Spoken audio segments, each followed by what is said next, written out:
Good morning, student. Today we are going to discuss about the string. This is the new topic. We have already discussed about the object in JavaScript. Now we are going to discuss about the string. So what is a string? So we know that when we take any number of characters within a variable and using the double quotes, so that basically called as string. So just like if we write ABC, or if we write where y equals to within double quotes 1 2 3 4, even it is a number, these are number, then also it will be considered as string. Why? Because these are enclosed under double quotes.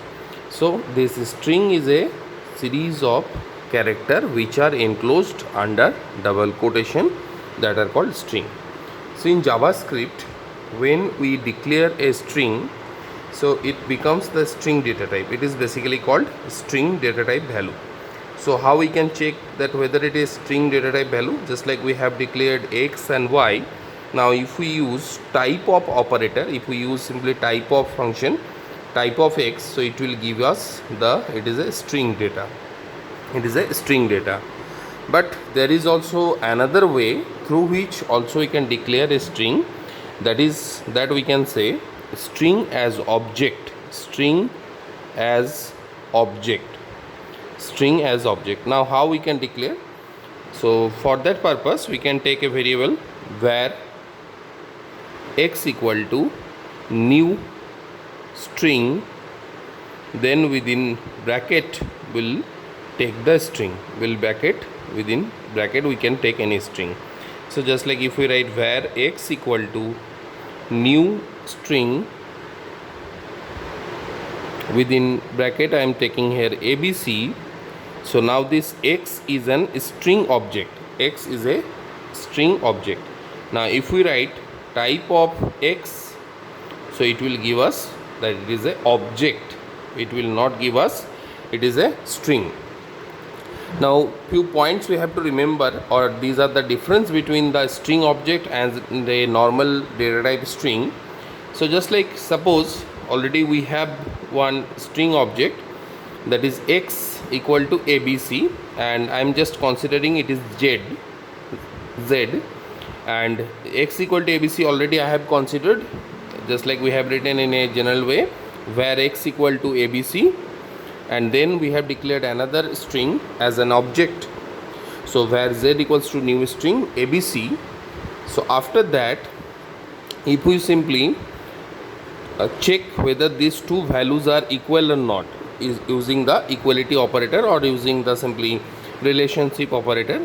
So let's see what will happen. If x equal to z, so it will give us the value true, because here we are using the relationship operator double equal to. It is a simple relational operator which will check whether the two things are carrying the same value or not. Here we can see ABC is there, the same format ABC is there, but in this place if the cases are different, just like here I have written small or capital A, then small letter B and C, but in this place if I have written capital ABC, then it will give us false, because the values are different. But here is one more conclusion, or one more concept we have to know, that if we use this equality checking, x triple equal to z, so then what it will give? In this case it will give us false. Why this is false? Because this triple equal to, it's not only check the data type and also the value, it checks data type and value. For this case, for the relational operator, it will only check the value. So in this case we can see the values are same, that's why this double equal to, it has given us the result true. But when we are using this triple equal to, this is basically another relational operator which is used to check whether two strings are equal or not. So in this case it will give us false. Why? Because x is a string value, string data type, but z is a object. So since two values have different data type or different types, these two are different types, that's why it will give the result. false. On the same way, if we take another object, just like we have taken this object where z equals to new string abc, if I take another object where p equals to new string within box bracket, just like if we write abc, here also you can see the same values I have placed here, abc, and here also abc. After that also, if we write z triple equal to p, this will also result into false. Whenever we'll check any object using the triple equal to, it will always give us the value, or it will always give the result false. So these are the basically different way how we can declare a string. A string is a number of characters that are enclosed under double quotes, double quotation. So we have seen that how we can declare a string. Next we'll see that what are the different way that we can declare a value. For example, we are declaring a string. Now suppose if we write where x equal to, here within double quotes we are writing string. So it is containing some valid characters or number of characters within this x. It has 3 characters.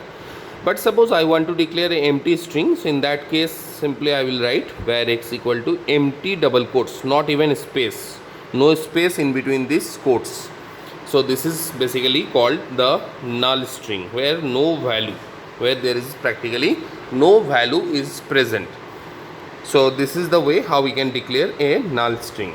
Now next thing we have to remember, when we declare any string, if we write, suppose I am writing ANPS space then CH, suppose I am writing this characters within a string, few more points we have to know about a string. So what are the things? First of all, in a string it supports both positive indexing as well as negative indexing, positive and negative both. So how it support basically positive and negative? Just like suppose if we write ANPS space CH, so each and every character are given one index internally. This is 0, this is 1, 2, 3, then this will be 4, this is 5, and this is 6. So these are the called index in case of string. The same type of concept we have seen in case of array also. So this is basically the positive index. Negative index will come after completion of this part. So positive index always start from 0 and it goes up to length minus 1. So now one by one we'll see that how we can find the length. Just like if we want to find the length of this string, so how we can find? If we take where L equals to x dot length, so what will be the result? The result will be 7. Why? Because here how many characters are there? 1, 2, 3, 4, 5, 6, 7. Total 7 characters are there. But indexes are 0 to 6. Indexes are 0 to 6. 6 means the length minus 1, that is 7 minus 1. That's why it is 6. So this is basically indexing in string.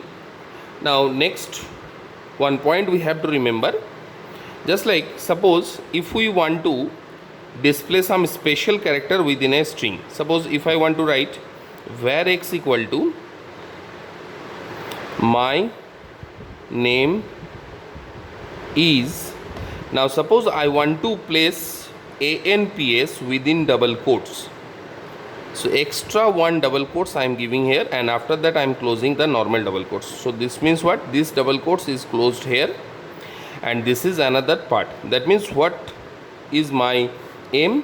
I want to print like this: my name is, here ANPS. This kind of double quotes I want in the screen. But if we try to store in this manner or in this way, the JavaScript will simply ignore this extra double quotes. JavaScript will simply ignore this extra double quotes. So for this purpose, in JavaScript there is a concept that is called escape character. Escape character. Using this escape character, we can place some special character within our string. So what is this special character called? Escape character called This is the backslash. This is basically the backslash. So how we can use it? Just like we are writing my name is NPS, so we'll precede this double quotes with a backslash. This double quotes also, as well as this double quotes also. This double quotes also. These two double quotes we have to precede with a backslash, so then it can print in this manner. Let's take one more example on this concept, escape character. Just like I want to print like this, it's raining. All of you can notice that here I have given one apostrophe. It's raining. Suppose I want to display this content in the screen. I want to display this content in the screen. So if we just simply write document.write, suppose if we normally say in a variable where x equal to within double quotes these things only, if we write these things, and after that if we simply save or print this x, it will not display this apostrophe s. It will simply not display the apostrophe s. So what I need to do, I have to proceed with one backslash. So then it will show us the output, it's raining. Otherwise it will not show any kind of apostrophe. So this is basically called escape character.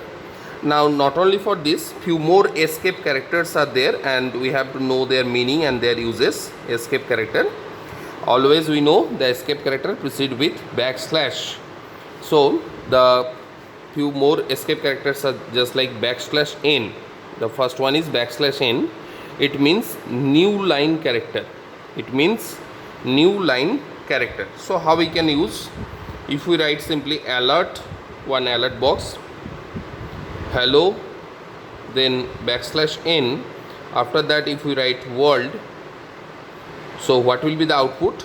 The output of this line will be, in first line it will be hello, and because of this backslash n, it means new line, so the world will come to the next line. This will be basically the meaning of escape character backslash n. Backslash n means new line character.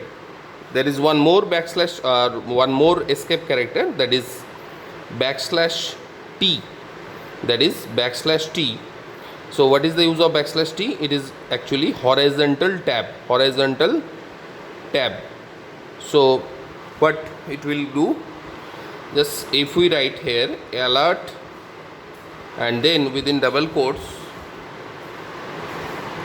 if we write alert within this hello backslash t world, so it will give us the result hello with quite more space, means one tab space, then world. So this will basically the output for this tab. Tab means horizontal tab. Horizontal tab. So we have seen that basically two kinds of escape characters are there. Few more escape characters. So as per our recent topic, we will discuss on these two. So now we are going to do few kinds of output based work on this escape character, output based. So let's see. If we write alert, then if we write here hello, then suppose within this only I am placing backslash n, then I am placing world, then if I write backslash t, then write js. So what will be the output for this code, piece of code? It will like hello, then next line it will print world, and then tab is there, so it will take some space and it will print js. So it will basically display like this, the alert. So backslash n is used to display the content in next line, that is a new line character, and backslash t is a horizontal tab. It is a horizontal tab. So this is basically about the escape character. Now again we'll see some more concept on string. Just like already we have stored a string as basically in two type, either as object or as a string. So now we will consider a string as an string data type, just like x equal to ANPS. Here I have written Now we'll see what is the meaning of index. So already we have discussed index start from 0 onwards. So now how we can simply print the index or print the value at particular index. Document dot write, if we write x of 0, so what it will give? It will give us the character A. Basically this should give character A, but here is only one problem. When we want to extract any string or extract any character from a string, it will not give us the desired result. So for that purpose we have some methods in strings also, some methods in string. So regarding the method, now we are going to discuss. So the first method that we will discuss today, that is the char at method. And before going to discuss the method, one point you have to remember always, that when a method name basically containing two different words, just like here you can see char at, so the joining letter should be capital. Most of the cases we can find this concept, so it will be easy to remember. Now let's see what is the use of char at. So char at, it gives or it returns a character present at particular position, present at any index. At any index means if we want to display any character, just like here at the previous line we have written, I have written here x of 0, so I want that it should display A, but here it will create one problem. It cannot display in this manner, though it is following the indexing, but that indexing or that index we have to use using the char at. So let's take one example. So again I am considering the same string, that is var x equal to a n p s. After that, if we write var y equals to x dot char at. Now here also one point we have to remember, since these methods that we are starting discussion, this is the first method char at, all are string method, so we have to call this method by the string variable, so using dot operator. So x dot char at means this char at belongs to the method x, so x dot char at. Now if we write here 0, so what will be the value of y? What will be the value of y? In this case it will give us the value A. It will give us the value A. In the same way, if we write, suppose more example, if var z equals to x dot char at, suppose if we write 3, so in this case also it will give us S, because S is at 3 position or 3 index. We cannot say this is a third index or third position, because practically third index is this P. So A and P S, this is 0, 1, 2, 3. These 4 indexes are there. Out of this is the third index. So 3 position. It will give us S. So basically char at is used to display any character, or it returns a character present at any index. But suppose if any moment of time, if we try to extract a character at any index which is practically not present, so in this case it will give us no output. Practically it will not give any kind of output if the particular character or particular position is not present within the string. If it is not present within the string, it cannot give any value. One point we can recall from this concept, in case of array, just I am recalling this concept. This is one difference also with array and string. If we take one array, just like within box bracket we know 1, 2, 3, 4. After that we know the maximum index is present here 0, 1, 2, 3. After that also if we write AR of 5 equals to 10, so automatically it will increase the element inside the array, and rest element it will place with empty space or empty comma. So 5, here I have actually inserted element at index 5, so here already up to third index value is there. So for the fourth index it will take a simple comma, means one comma will be there, and for the fifth index it will display 10. So that's why in case of array, if we want to display any element, so in that case it can give result. And from this point we can say array is a, from this point simply we can conclude that array is mutable. What is the meaning of mutable? Mutable means changeable. Array is changeable. So just like at the beginning, the length of the array was 4, but when I have inserted 5 at the fifth position, so now the length becomes 6. Now the length becomes 6. So we can say array is a mutable concept, mutable object. On the other hand, any string, when we take any string where x equal to, if we are writing a, n, p, s, whatever string we are within double quotes we are writing, that is considered as a string, we cannot update the value. Means if we try to insert any value or any at any more position, so it cannot take these things, means it is not possible. So that's why we can write, or we can conclude, string is immutable. The string is immutable, means whose value cannot be changed or altered. So this is basically the first method of string. In next class we'll discuss about the more methods on string. Thank you.